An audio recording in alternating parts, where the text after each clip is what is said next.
ខ្ញុំកាត់មកជាកូនមានទុនលេខំជួយធ្វើការពុំបាយគ្មានចំការស្រែគ្មានដីនឹងគេសំនៀងវាចាមិនពីរុំដូចកូននឹងផ្សារទេស្រីមិនដែលឃើញថាស្អាតទេតែបើច្រៀងបំពេរិនដល់ចាកុំសាខ្ញុំអីធ្វើមិនដេញសំដីវាមិនពីរួមតែដួងចិត្តខ្ញុំសែនស្មងសូភាបុរមគ្មានអ្នកស្រឡាញ់ទេទោះបីខ្ញុំខ្មៅណាខ្មៅស្រងគេថាសំថាណាពេលដែលខ្ញុំដើរទៅណាឮតែបងប្អូនថាអាក្រគ្រប់ខាងនេះស្រាប់តែ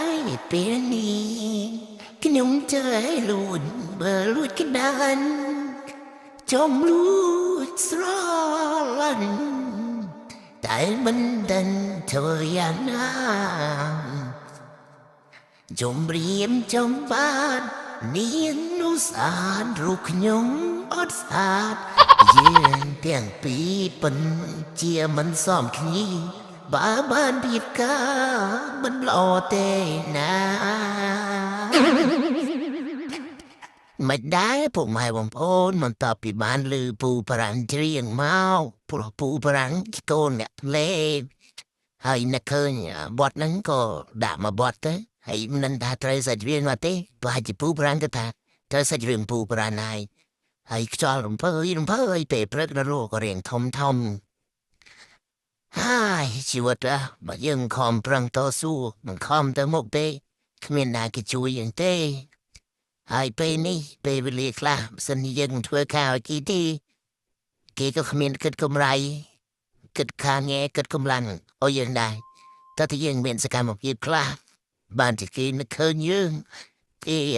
នឹងមានជាកៅបឋមជាមួយយើងច្រើនទៀតហើយពេលនេះវេលានេះផងដែរក៏មានអីច្រើនទេក៏អរគុណពុកម៉ែបងប្អូនដែលខំចំណាយពេលវេលាហើយខំតាមដានទស្សនភាពដែលភូមិរបស់ខ្ញុំពេលព្រឹកហើយក៏ជាសកម្មភាពខ្លះរបស់ពូប្រាំងបាក់លក់នៅពេលព្រឹកហើយនៅតាមភូមិផងដែរហើយក៏អធិស្ឋានផងដែរដែលវីដេអូអូនថតទៅមិនច្បាស់ហើយដិតរូបមិនច្បាស់ដិតដល់ឬក៏ច្បាស់ហើយ